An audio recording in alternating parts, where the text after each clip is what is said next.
What's up, everybody?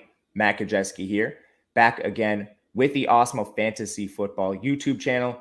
And we are starting a new series previewing every single division in the NFL in depth ahead of the regular season. Useful for everyone betting win totals. For those of you playing fantasy football, we will have it all for you. And I am joined by my friend Nick Lepri. Follow him on Twitter at Notorious Fantasy. You can follow myself at Matt_Gajewski. Nick, how you doing, my friend? Fantasy is upon us, and I'm really excited to break down all of these divisions. The draft has happened. The rosters are starting to take form. How are you feeling about the upcoming season? I'm very excited for the upcoming season. It is only May now. I wish it was July. I wish it was August as we got really much closer to the season. But right now, after the draft, is when it's the most fun time to kind of discuss these divisions and all. And the schedule just came out, so this is very fresh on people's minds. So I'm very excited to talk about the NFC West today, which has to be one of the most interesting divisions in football, aside from one team that's probably just going to stink. For sure. I mean, 3 playoff teams last year. I think the expectation for a lot of those teams is to get right back into the playoffs. And you mentioned, it's May, but Underdog, our sponsor, they've made fantasy football so exciting in the offseason. Normal May, I'm usually just twiddling my thumbs, waiting for July and August and these drafts to finally start. But Underdog has changed the game. And if you haven't heard of Underdog, they're a platform that has all sorts of contests available to you guys, live drafts, pick'em contests, and best ball contests that you can draft all throughout the offseason. Better yet, they unveiled a crazy tournament, the Underdog $10 million best ball tournament with a grand prize of $1 million. It is just $25 to enter. And better yet, we have a promo code for you guys. If you use Awesemo as a promo code, you can get a match deposit bonus up to $100. So make sure to check out Underdog, check out that tournament. It is my favorite, and it has made the offseason even more exciting this time of year. And let's get into this. We have 4 teams to get into today. I think we're going to start worst to first here. So we're talking NFC West. That'll put Seattle up first. Anything you want to mention about this division as a whole? We touched on it's a good division. I mean, the NFC West, 3 playoff teams. I think the expectation based on some roster changes should be that again this year. What do you think about the division as a whole? Yeah, this has to be, like I said, this is just one of the most interesting divisions in all of football. I don't know if 3 teams will make the playoffs again, but I would be shocked if 2 of these teams were not in the playoffs in 2022. This division is just loaded with talent, especially maybe not technically at the quarterback position, but just as a whole, these rosters are amazing. They all have pretty solid defenses besides the Seahawks. So this is going to be very interesting to see how this plays out and how we see the playoffs going by January. For sure. And I'm not sure we see 3 playoff teams either. They're playing the AFC West. So, I mean, the division itself is already very competitive, but one of their division crossovers is against that just loaded AFC West division. So it's going to be a little harder for teams to come out of this division this year. But let's start with Seattle. They were the team that finished last in this division last year. They finished with a 7-10 record. So, I mean, that's not a bad record by any stretch, especially in this division they're playing in. Yeah. They took a step back. And losing Russell Wilson is largely going to be the cause. But when we look at the win total for Seattle this year, sitting at 5.5, it's the lowest in this division by far. And that would be a win and a half off of where they finished last year. I think that's probably pretty reasonable when we look at the teams they're going to have to face. I guess I would tentatively lean towards the over just with the run-heavy nature of this team. But, man, 5.5 win total, this team has fallen a lot. And we'll talk about the changes in the roster. I think for coaches, just losing their DC, Ken Norton should be a addition by subtraction. They bring in Clint Hurt. He was kind of promoted from within, previously coached defensive line. And we see that a lot for Pete Carroll. He brings in guys he likes. But what do you make of the Seahawks just from an overarching standpoint and maybe some of the coaching changes they made? Yeah, from an overarching standpoint, I think that this is a team that's probably going to win either 5 or 6 games, which makes me very nervous to bet the win total at 5.5. This is not a team that I feel very confident that they're going to get like 3 wins, but I also don't feel confident that they're going to smash the over 5.5.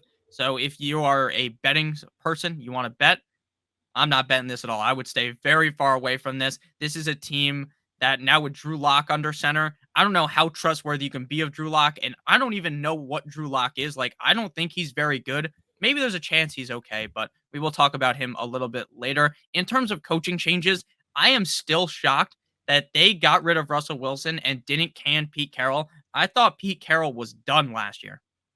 I thought they were tired of him. I thought Russell Wilson was tired of him. I thought, that team from a couple years ago that was amazing, maybe not even a couple years ago, well, like 10 years ago at this point, that was super amazing.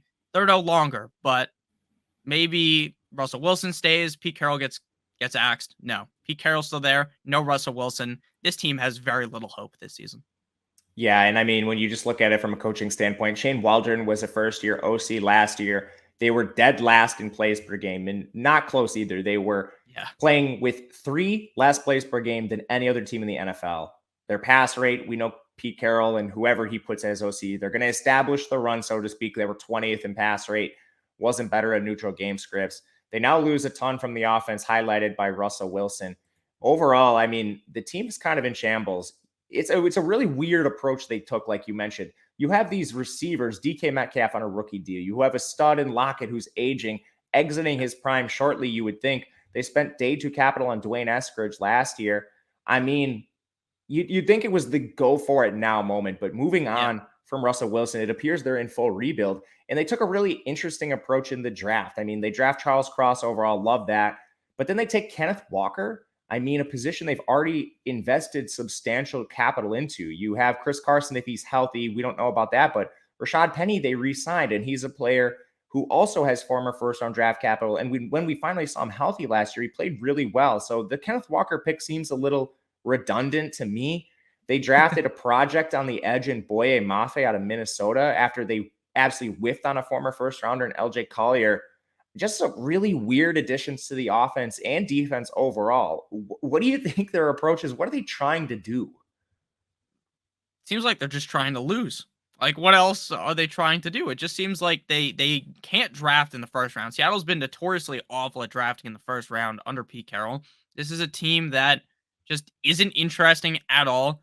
Like you said, they have Metcalf, they have Lockett, they've got Russell Wilson, they have Rashad Penny who could do something. All they really needed was a better offensive line, and maybe they could compete this year. Their defense is not the Legion of Boom or anything, but they're not awful. So maybe they could have done something. But instead, they get rid of Russell Wilson, and now we have Drew Lock.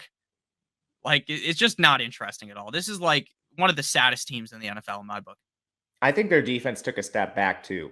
When you look at some of the players that are now gone from this defense, I mean, some of these players are already past their prime, but their defensive line in particular is much worse. You no longer have Carlos Dunlap, Kerry Hyder, Robert Kimdichie, and you lose your stud all-pro middle linebacker, the face of your defense, Bobby Wagner. And what do you replace these players with? Linebacker, they had the former first-rounder Jordan Brooks, who hasn't lived up to expectation. But on the defensive line, all those losses we talked about, all they do is draft Boye Mafe. They sign some older players in like a Shelby Harris, a Quentin Jefferson, Al Woods. That's not getting the job done. And when you're in a stacked division, it kind of seems like they want to fully rebuild, but then some of the players they bring suggest that they're going for it. Man, it's tough with Seattle. And I think we can firmly say, regardless of what they think they're going to do, they should finish as the worst team in this division unless some crazy injuries happen. But anything else to add with the team overall?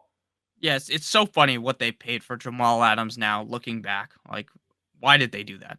Yeah. So I think a big point is they haven't had a lot of first rounders because of trades they made. And this year, they get all these first rounders from trading away Russell Wilson. So it's a roster that they kind of went for it. You know, they signed Jamal Adams and they try to get these players that put them over the hump and they fail. So now that, like, you have those players soaking up big money, but now you Drew Lock, like, you just don't have a competitive signal caller to get you there. It's confusing, man. Very confusing. With this, I kind of want to touch on some of the fantasy producers because it's such a big situation losing Russell Wilson and moving to Drew Lock. So previously you had Metcalf and Lockett kind of as bona fide, at least wide receiver 2s in the offense. Now in ADP, we're seeing Lockett really take a hit. And I think that makes sense just with the rapport he had with Russell Wilson. But what are you doing with some of these players? Even the running back situation between Penny and Walker, it's really hard to decipher. Yeah, for me, I'm drafting Penny every single time and fading Walker. Now, again, if you're talking about best ball, don't do that every single time, right? Don't just completely fade Kenneth Walker, because even if you don't like Kenneth Walker, if you do 150 drafts and you don't draft Kenneth Walker at all, and Kenneth Walker is like a top 10 running back, then the odds that you win the tournament is very low. But in my opinion, in my fantasy football drafts, I'm just not going to draft Kenneth Walker.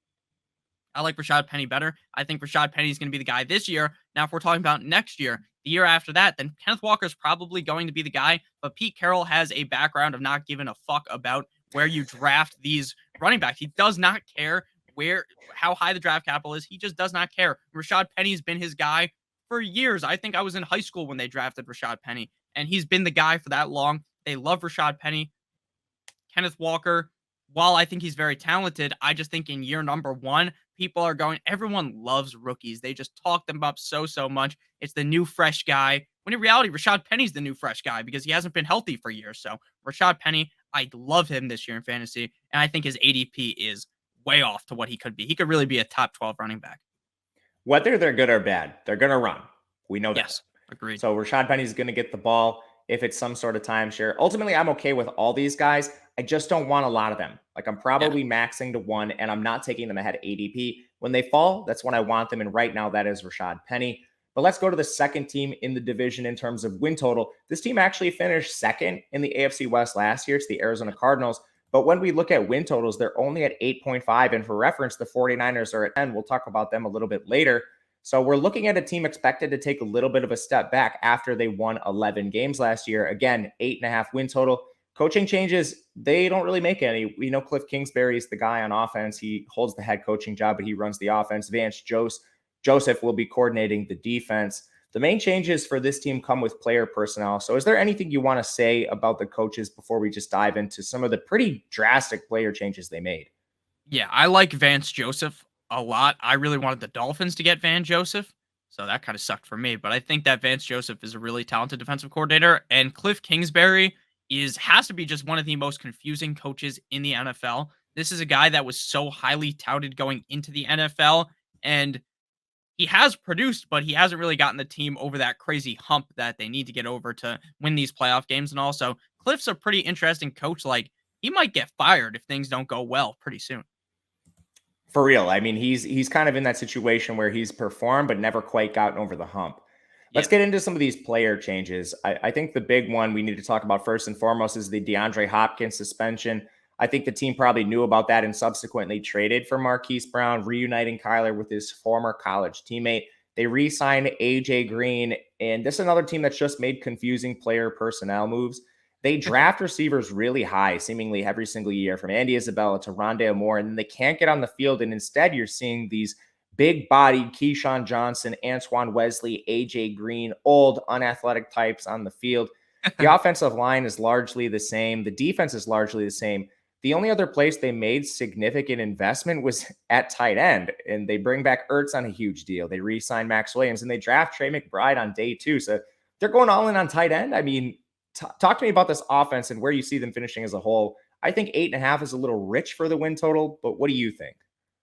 Yeah, so I think in terms of the offense for fantasy, it's pretty interesting because I feel like DeAndre Hopkins and Hollywood Brown's ADP basically just switched, right? Like DeAndre Hopkins now 74.0, Hollywood Brown 41.4. I feel like if 2 weeks ago you said, what is Hollywood Brown's ADP? It's probably like 74, right? Off the top of my head, that's what I would think, somewhere around there. So that's pretty interesting. I think that in terms of fantasy football, if you're in a league that has an IR spot, I am excited to draft DeAndre Hopkins because you can just put him on the IR.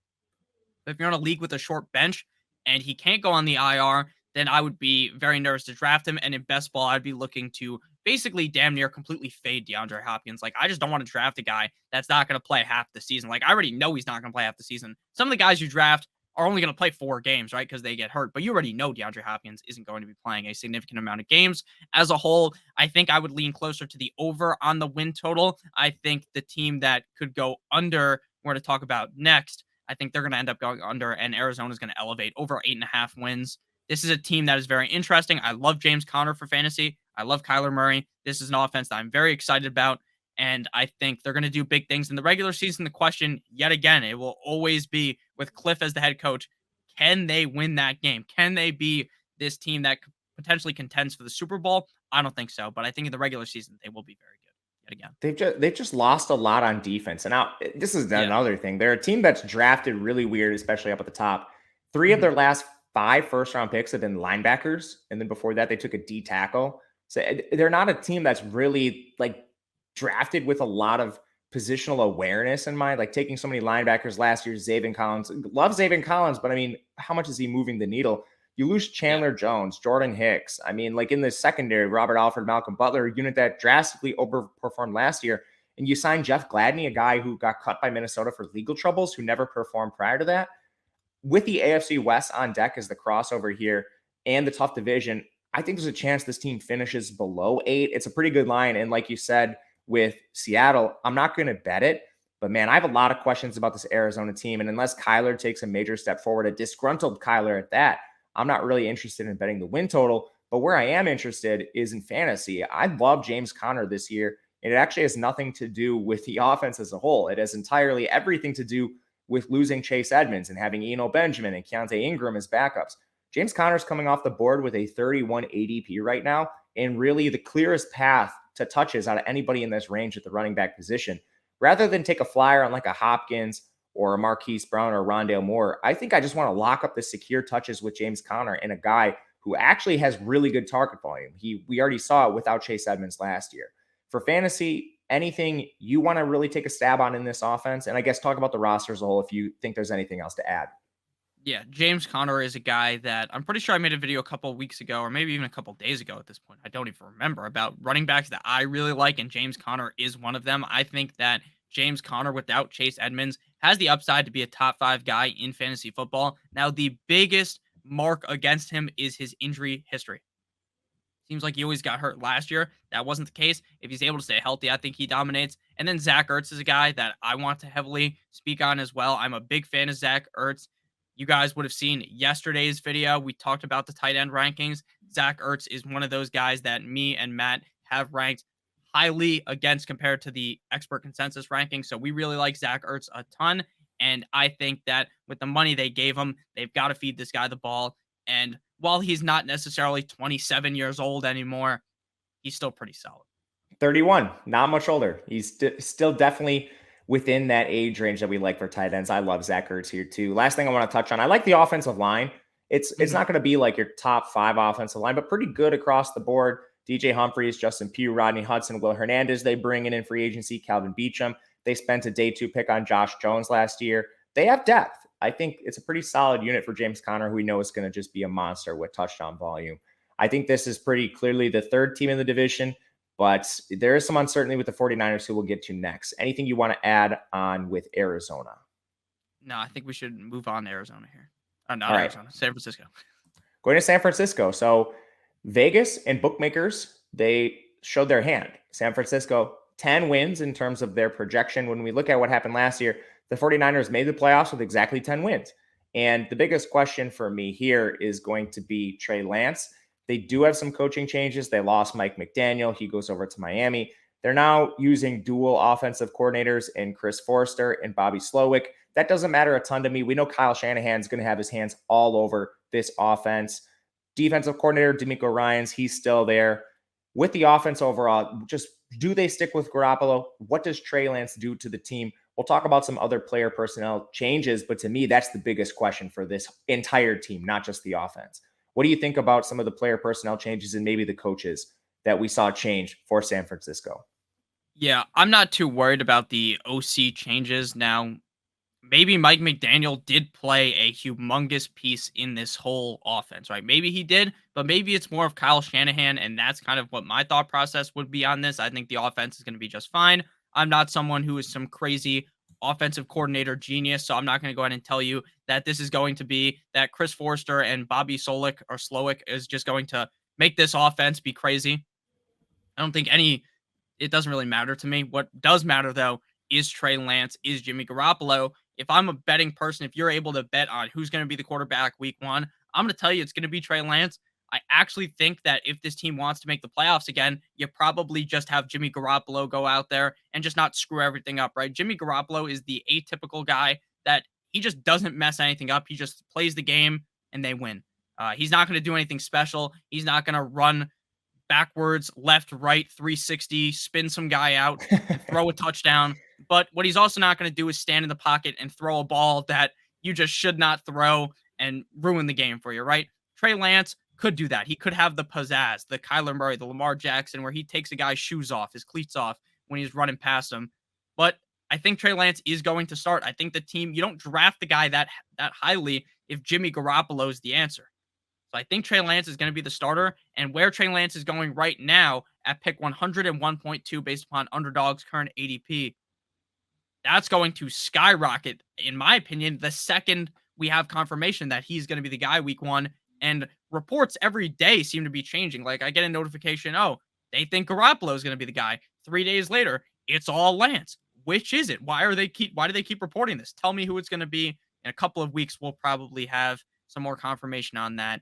And that has to be the biggest talking point of this team, because if Lance is the guy, that may be the best for fantasy, but it may be significantly worse for what the team is going to be as a whole. For sure. I mean, look, this is a kid that came from FCS level of competition where they ran essentially like a fancy version of the triple option. Under 500 pass attempts in his career, and a guy that didn't have a senior season. He played just one game. It was a non-conference game for North Dakota State, and he was essentially used as a power eye back in the offense. I mean, big learning curve for him. I agree with everything you said on Jimmy Garoppolo versus Trey Lance. When you look at the offense and the defense as a whole, I mean, it is essentially the same team as last year. Very few impactful departures. The defensive line is still intact, led by D Ford, Eric Armstead, Nick Bosa, still have Fred Warner. Most of the defensive backs are the same. They do lose Gajewski, Tart, and K'Wan Williams. But, I mean, those are players. Tart was pretty solid for this team, but K'Wan Williams, he's just a replacement level player. They bring in some pretty solid depth, too. Charvarius Ward comes over, Darquez Denard. So even though they lost a couple guys in the secondary, it kind of got revamped. So I think the defense is solid. The offensive line is solid as well. You lose just Lake and Thompson, but you're bringing back most of your starters there. And we know they're going to really use the run game here. Not worried about the departures at running back, JaMycal Hasty, Jeff Wilson. You still have, not Jeff Wilson, Raheem Mostert. Yeah, Raheem Mostert. Those are the additions they made, the re-signing. They lose Raheem Mostert. They still have Elijah Mitchell, Jeff Wilson, JaMycal Hasty, and they draft Tyrion Davis-Price. So, I mean, every single other position seems pretty solid here for the 49ers. If you could get that upgrade at quarterback that Trey Lance could maybe provide, I think that's why you see them at 10 wins. But you mentioned this well. There's a lot of uncertainty there. And if I were a betting man here, I would be also looking towards the under on this, just with the uncertainty it provides. What do you think about with win total? Yeah, I would definitely lean on the under as well. I think that I hate when they set the total at 10. That sucks so much. I'd rather have it be 9.5, because then you're just going to push on 10. I think they could easily get 10 wins, but I think they get closer to 9. The other biggest fantasy talking point of this for me would be the running backs, like you were talking about. I think Elijah Mitchell coming off the board at 68.1 he could either finish in the top 10 or might be like running back 40, because Kyle Shanahan is just crazy. He changes running backs so often. Yeah, he is the definition of a hot hand coach, right? If Elijah Mitchell looks at Kyle Shanahan the wrong way, he might be riding the pine the whole season. You really have no idea what to think about this. And that's the most interesting part, because if Mitchell is the guy week 1, if he takes off like he did last year, then he could catapult himself into a position to be fantasy relevant every single game. But if someone slightly edges him out in training camp or something, what's the name of the guy they drafted last year who didn't do anything? Trey Sermon. What if Trey Sermon miraculously becomes running back 1? Would that surprise you? Because it wouldn't surprise me. And that's what makes this offense in the running back position very confusing for me, and is a point in the draft that I like just sprinkling on a lot of these running backs in my underdog drafts. Yeah, I'm just under on a lot of these teams in the West, not only because the division they play in, but facing the AFC West. They get a couple tough opponents from the NFC South. Some of their single game crossovers are pretty hard, and it's a division that's also traveling a ton. Like Seattle has to go play in Germany, and they're traveling more than any other team in the NFL. The 49ers are playing a game in Mexico, and they just happen to be playing the Cardinals. The Cardinals are losing a home game because of that travels. I mean, it's a division that has a lot of tough situations working against it. And for me, 10 wins is a lot for a team that looks pretty set, but has a major question at quarterback. And I think as a whole, they're playing a tougher schedule this year. Like you mentioned, my favorite player to target in fantasy is Trey Lance to this point. Otherwise, probably just taking situational shots on Kittle, Debo, maybe Tyrion Davis-Price. He's coming off the board super late right now. I think any of them are fine. Anything else to add for you? Yeah. The funniest thing that you talked about was the Mexico game. I don't even remember the last time they played a game in Mexico. Was it the Chargers? They canceled it. They were supposed to play one either last year or the year before, but the air pollution was so bad. Yeah, and then one year, like they had like a Beyonce concert or something. It ruined the turf or something. Like, Somebody was shining a laser pointer in the player's eyes. I think that was a yeah, I Josh think Rosen game. yeah, that's terrible. I don't know. It is what it is. That has nothing to do with anything. I just thought that was interesting There's a because lot they of just lot of haven't played travel it for the well. division as a whole. Yeah, I'm interested to see how the Germany game looks, but that has nothing to do with this video. So let's go to the next team. We'll talk about it in future shows. The last team we have to talk about today, defending Super Bowl champs, the Rams, their win total is 10.5. They're only projected for a half win above the 49ers. I think it makes a lot of sense here. They're going to be playing the toughest schedule out of any of these teams. Again, they're playing the entire AFC West, the entire AFC South, but then they have one-off games from the NFC North. That's going to give you the Green Bay Packers, the AFC East. That's going to give you the Buffalo Bills, the NFC East. That's going to give you Dallas. These are really tough games that the Rams are going to be playing this year. And they're a team, because of the way they team build, they don't make a lot of changes in the offseason outside of these big splash play free agents. And this year, Yeah, the player they brought in was Bobby Wagner. And I guess Allen Robinson kind of fits that bill as well. Last year, it was Matthew Stafford, but they're not a team with a lot of draft picks. I don't know. The way they build is very unique. I wouldn't necessarily do this, but they got a Super Bowl out of it, so I can't knock them. On the coaching staff, the big change they made was Liam Cohn. He's actually their former QB coach, coordinated Kentucky's offense last year, and really revamped it entirely. He's an awesome OC, and I love the addition there. I think he'll only help. What do you make of the changes in the coaching staff and the player personnel? yeah. I think that the loss of Odell is not going to do too much to this team. I'm sure they want to keep Odell. That is the report. So if Odell does come back, in terms of how the team could perform in the playoffs, I think that's going to be very helpful. Allen Robinson is probably the most interesting player that they added by far in my book in terms of fantasy. Bobby Wagner is obviously going to be a huge contributor to this defense.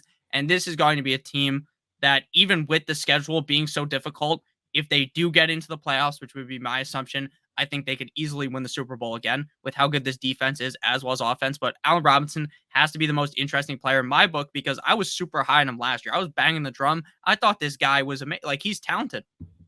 It's just that for some reason, the team, Matt Nagy's an idiot. They just didn't give him the football. I don't know what it was. Or maybe he didn't even want to play because they didn't give him the contract that he wanted. He was hurt too. He was hurt like all He's season. hurt. And it's like, what is this? Like, give this guy the ball. Now, 54.3 might be a high price to pay for Allen Robinson, right? But there's reason to believe he's done it in Jacksonville. He's done it in Chicago with Mitch Trubisky. He can definitely do it with Matthew Stafford, who's better than Blake Bortles, Mitch Trubisky, Nick Foles, all the guys that Allen Robinson's had to deal with. So I think that at the end of the day, Allen Robinson is going to be a guy whose ADP we may look at the end of the season being like, wow, why was he being drafted in that range? When in reality, he should have been a guy going in like the top 3-4 rounds. Yeah, for sure. I mean, like, look, for fantasy, if you get your hands on Kupp, you're taking Kupp. I'm a little bit down on Akers, just the way he performed coming off the Achilles. I think there's a chance where he plays with Darrell Henderson, and there's also the chance he regains previous form. We just don't know. I love where you can get Allen Robinson. I also really like if you're stacking in best ball and you get Stafford somewhat early in the mid rounds and you miss on Kupp and you miss on Allen Robinson. I love just throwing Van Jefferson onto the end of your rosters. Higbee's a guy I'll kind of do that with too if I miss on tight end. So I like the stacking potential late for this offense. As far as people they lost, I'm a little worried about this team taking a step back. I think they ran extremely hot with injury luck. They, outside of Akers, they essentially had everyone stay healthy all year. Now you don't have Beckham, you don't have Woods. They kind of bandaged over that a little bit. You lose Andrew Whitworth to retirement. You lose Austin Corbett. That's 2 offensive line starters. You lose Von Miller. You have Aaron Donald still. That's still a huge loss as far as edge rusher. You lose Darius Williams, a phenomenal corner who signs over with Jacksonville. It's a lot of departures with not as many additions. Like all those losses on defense, you sign off-ball linebacker Bobby Wagner, maybe past the prime of his career.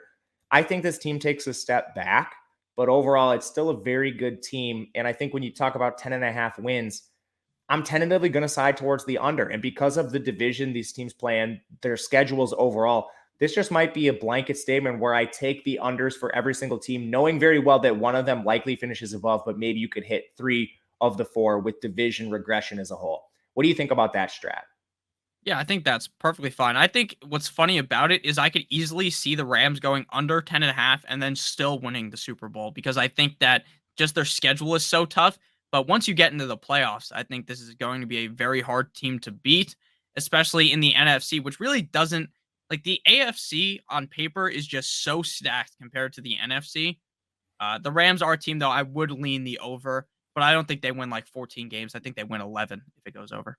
Yeah, to your point, the Cincinnati Bengals, Super Bowl runners up, 10 wins, 7 Yeah. losses in the regular season. So you get in the playoffs, it's a different story entirely. And the Rams could very well make that run. Like you said, the NFC is just flat out weaker than the AFC. Naturally, the Rams, because of their schedule, it's going to be a little bit harder than teams like the Packers, than the Mhm. Cowboys. But overall, you got to get into the dance. Once you're in the dance, it's a different story entirely. Anything else to add on this team or maybe the division as a whole as we wrap up here? Yeah, the final thing is just a question I wanted to ask you. So Cooper Cup right now his ADP is 2.6. Are you ever drafting in best ball or in fantasy football a receiver that high? Because I won't. I mean, in the past I've drafted Antonio Brown that highly, but I would never do that for Cup. No, at that point, you're deciding between Jonathan Taylor, Christian McCaffrey, Dalvin Cook, the elite backs.